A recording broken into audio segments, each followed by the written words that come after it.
अस्सलाम वालेकुम। पाकिस्तान में इस वक्त शाम के 7, भारत में 7:30 और यहाँ हमारे स्टूडियोज़ की घड़ियों में सुबह के 9 बज रहे हैं। वॉइस ऑफ अमेरिका वाशिंगटन की उर्दू सर्विस से हमारी बाकायदा नशरियात का आगाज़ होता है। पहले घंटे के लिए मैं हूँ आपका मेज़बान खालिद हमीद। जैसा कि आप देख रहे हैं, फेसबुक लाइव पर हम आपके सामने हैं और वेबसाइट और रेडियो पर हमारा ये 1 घंटे का न्यूज़ शो जारी रहेगा। तो आगाज़ करते हैं पहले आज की अहम खबरों की सुर्खियों से।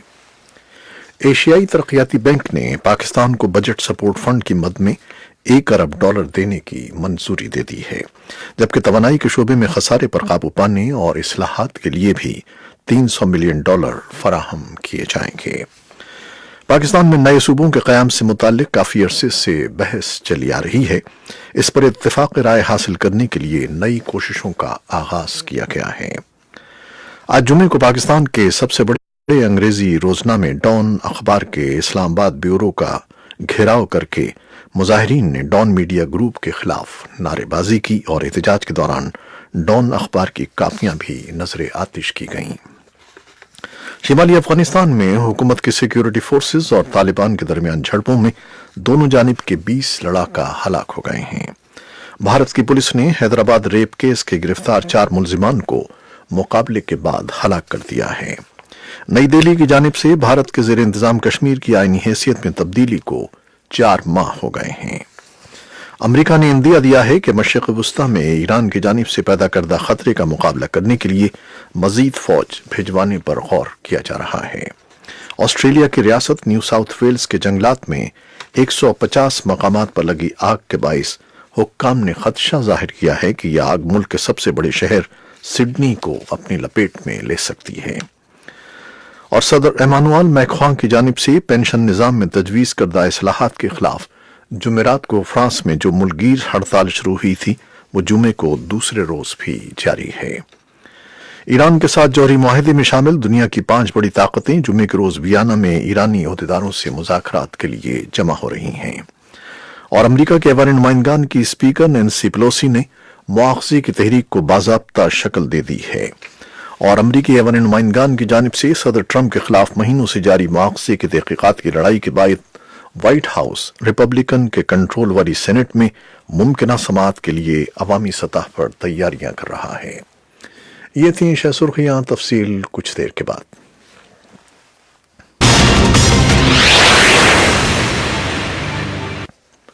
एशियाई तरक्याती बैंक ने पाकिस्तान को बजट सपोर्ट फंड की मद में $1 अरब देने की मंजूरी दे दी है, जबकि तवानाई के शोबे में खसारे पर काबू पाने और इस्लाहात के लिए भी $300 मिलियन फराहम किए जाएंगे। माशी माहिरीन का कहना है कि कर्ज की मंजूरी आलमी माशी इदारों का हुकूमत की पॉलिसियों पर एतमाद का इजहार है। इससे हुकूमत पाकिस्तान को अपने बजट खसारे पर काबू पाने में मदद मिलेगी, जो गुज़श्ता साल मुल्क की मजमूई पैदावार के 7% के लगभग रिकॉर्ड किया गया था। पाकिस्तान में नए सूबों के क़याम से मुताल्लिक काफ़ी अरसे से बहस चली आ रही है। इससे मुताल्लिक पाकिस्तान मुस्लिम लीग नून और हुकूमत की इत्तेहादी मुत्तहिदा कौमी मूवमेंट की जानिब से 2 अलग अलग बिल कौमी असम्बली में जमा कराए जा चुके हैं। इस पर इत्तेफाक राय हासिल करने के लिए नई कोशिशों का आगाज किया गया है। मुजाहिरीन ने आज एक बार फिर जुमे को पाकिस्तान के सबसे बड़े अंग्रेजी रोजना में डॉन अखबार के इस्लामाबाद ब्यूरो का घेराव करके डॉन मीडिया ग्रुप के खिलाफ नारेबाजी की और एहतजाज के दौरान डॉन अखबार की कॉपियां भी नजर आतिश की गईं। पुलिस और जिले इंतजामिया के आने पर मुजाहिरीन मुंतशिर हो गए। डॉन न्यूज के दफ्तर पर रवां हफ्ते में दूसरी बार एहतजाज किया गया है, जो बरतानिया में गिरफ्तार होने वाले एक नौजवान के हवाले से डॉन अखबार में शाया खबर के खिलाफ था। शिमाली अफगानिस्तान में हुकूमत की सिक्योरिटी फोर्सेस और तालिबान के दरमियान झड़पों में दोनों जानिब के 20 लड़ाका हलाक हो गए हैं। अफगानिस्तान के सूबे कुंदुस में जुमे के सुबह इमाम साहब जिले में तालिबान ने 9 अफगान पुलिस एहलकारों को हलाक कर दिया। कुंदुस पुलिस के तर्जमान इनामुद्दीन रहमानी ने वॉइस ऑफ अमेरिका को बताया कि तालिबान ने पुलिस चौकियों पर हमला किया, जिसके नतीजे में 9 पुलिस एहलकार हलाक और 3 जख्मी हो गए। उनका दावा है कि जुमे के सुबह इस हमले के जवाब में लड़ाई में 11 तालिबान को मार दिया गया। तालिबान ने एक बयान में दावा किया है कि इस लड़ाई में 14 अफगान पुलिस एहलकार हलाक اور 12 زخمی ہوئے ہیں۔ تازہ ترین لڑائی ایک ایسے موقع پر ہو رہی ہے جب امریکہ طالبان کے ساتھ نئے امن مذاکرات کی تیاری کر رہا ہے جو ممکنہ طور پر آئندہ ہفتے ہوں گے۔ 3 ماہ پیشتر صدر ڈونلڈ ٹرمپ نے اچانک یہ مذاکرات روک دیے تھے۔ بھارت کی پولیس نے حیدرآباد ریپ کیس کے گرفتار 4 ملزمان کو مقابلے کے بعد ہلاک کر دیا ہے۔ پولیس کے اقدام پر بھارت میں رائے عامہ تقسیم دکھائی دے رہی ہے۔ بھارت کی ریاست تلنگانہ کے شہر حیدرآباد کی پولیس نے 27 سالہ ویٹرنری ڈاکٹر کو زیادتی کا نشانہ بنانے کے بعد اسے آگ لگانے کے الزام میں گرفتار 4 ملزمان کو جمعے کی صبح ہلاک کیا۔ پولیس کا دعویٰ ہے کہ ملزمان کو مقابلے کے دوران ہلاک کیا گیا ہے۔ نئی دہلی کی جانب سے بھارت کے زیر انتظام کشمیر کی آئینی حیثیت میں تبدیلی کو 4 ماہ ہو گئے ہیں۔ 5 اگست کو اٹھائے گئے اس اقدام سے ایک دن پہلے ریاست میں انٹرنیٹ اور فون سمیت ہر قسم کی مواصلاتی سہولیات بند کر دی گئی تھیں۔ اس وقت بھی انٹرنیٹ، پری پیڈ موبائل فونز اور SMS سروسز پر پابندی ہے، جس کی وجہ سے تاجروں اور آن لائن کاروبار کرنے والے اور IT کے شعبے سے منسلک افراد کو بھاری نقصان ہو رہا ہے۔ اس بارے میں تفصیلی رپورٹ کچھ دیر میں پیش کی جائے گی۔ امریکہ نے اندیا دیا ہے کہ مشرق وسطیٰ میں ایران کی جانب سے پیدا کردہ خطرے کا مقابلہ کرنے کے لیے مزید فوج بھجوانے پر غور کیا جا رہا ہے۔ خبر رساں ادارے ایسوسی ایٹڈ پریس کے مطابق امریکہ کے نائب وزیر دفاع جان روڈ نے جمعرات کو سینیٹرز کو بتایا کہ وزیر دفاع مارک ایسپر مشرق وسطیٰ میں مزید فوج تعینات کرنا چاہتے ہیں۔ امریکی حکام کے مطابق مزید فوج تعینات کرنے پر غور ایران کی شام، عراق اور دیگر ممالک میں مداخلت، جبکہ ایران میں ہونے والے حالیہ پرتشدد مظاہروں کے تناظر میں کیا جا رہا ہے۔ آسٹریلیا کی ریاست نیو ساؤتھ ویلز کے جنگلات میں 150 مقامات پر لگی آگ کے باعث حکام نے خدشہ ظاہر کیا ہے کہ یہ آگ ملک کے سب سے بڑے شہر سڈنی کو اپنی لپیٹ میں لے سکتی ہے۔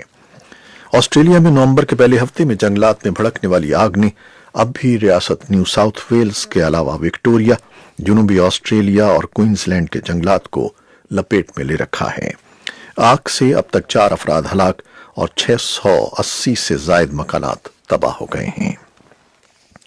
صدر ایمانوئل میکرون کی جانب سے پینشن نظام میں تجویز کردہ اصلاحات کے خلاف جمعرات کو فرانس میں جو ملک گیر ہڑتال شروع ہوئی تھی وہ جمعے کو دوسرے روز میں داخل ہو گئی ہے۔ متعارف کرائے گئے منصوبے میں پینشن کے نئے ضابطے اور قواعد تجویز کیے گئے ہیں۔ لاکھوں افراد پر مشتمل کارکنان کے اوقات کار میں اضافہ تجویز کیا گیا ہے یا پھر منافع بخش اضافی فوائد میں کمی کی گئی ہے۔ احتجاجی مظاہروں کے نتیجے میں ملکی کاروبار بند ہے۔ ہڑتال کی وجہ سے نقل و حمل کے ذرائع بند ہیں۔ زیادہ تر اسکول نہ کھل سکے جبکہ ہسپتالوں میں عملے کی کمی کا سامنا ہے۔ ایران کے ساتھ جوہری معاہدے میں شامل دنیا کی 5 بڑی طاقتیں جمعے کے روز ویانا میں ایرانی عہدیداروں سے مذاکرات کے لیے جمع ہو رہی ہیں۔ ان ملکوں نے سن 2015 میں ایران کے ساتھ جوہری معاہدہ کیا تھا۔ آسٹریا کے دارالحکومت میں برطانیہ، فرانس، جرمنی، چین اور روس ایران سے بات چیت کریں گے، جبکہ ایک روز پہلے ماسکو نے کہا تھا کہ وہ ایران کے زیر زمین فردو جوہری تنصیب میں اپنا کام معطل کر رہا ہے۔ ٹرمپ انتظامیہ نے پچھلے ماہ دھمکی دی تھی کہ اگر روس فردو منصوبے پر مدد جاری رکھتا ہے تو وہ امریکی پابندیوں سے بچاؤ کے لیے روس کو دی گئی رعایتیں واپس لے لے گا۔ امریکہ کے ایوان نمائندگان کی اسپیکر نینسی پیلوسی نے مواخذے کی تحریک کو باضابطہ شکل دے دی ہے اور اب ڈیموکریٹس صدر ڈونلڈ ٹرمپ کو ان کے منصب سے ہٹانے کے لیے مواخذے کی شقوں پر کام کر رہے ہیں۔ امریکی ایوان نمائندگان کی جانب سے صدر ٹرمپ کے خلاف مہینوں سے جاری مواخذے کی تحقیقات کی لڑائی کے بعد وائٹ ہاؤس بھی ریپبلکن کے کنٹرول والی سینٹ میں ممکنہ سماعت کے لیے عوامی سطح پر تیاریاں کر رہا ہے۔ صدر ڈونلڈ ٹرمپ نے جمعرات کے روز ایک ٹویٹ میں کہا کہ اگر آپ میرا مواخذہ کرنا چاہتے ہیں تو ابھی فوری طور پر کریں تاکہ ہم سینٹ میں ایک صاف شفاف مقدمہ لڑ سکیں اور ہمارا ملک واپس اپنے کاروبار کی طرف واپس آ سکے۔ یہ پیغام اس سے بھی پہلے آیا ہے جب ایوان نمائندگان کی اسپیکر نینسی پیلوسی نے جمعرات کے روز ڈیموکریٹ لیڈروں سے کہا کہ وہ ضابطوں کے مطابق مواخذے کی کارروائی کو آگے بڑھائیں۔ یہ تھیں وہ خبریں جو فیس بک لائیو پر ہم نے آپ کے لیے پیش کی۔ ویب سائٹ اور ریڈیو پر ہمارا یہ 1 گھنٹے کا نیوز شو جاری رہے گا۔ ہمارے ساتھ رہیے گا۔ کیمرہ مین فواد الیاس کے ساتھ فیس بک لائیو سے اجازت چاہتے ہیں۔ اللہ حافظ.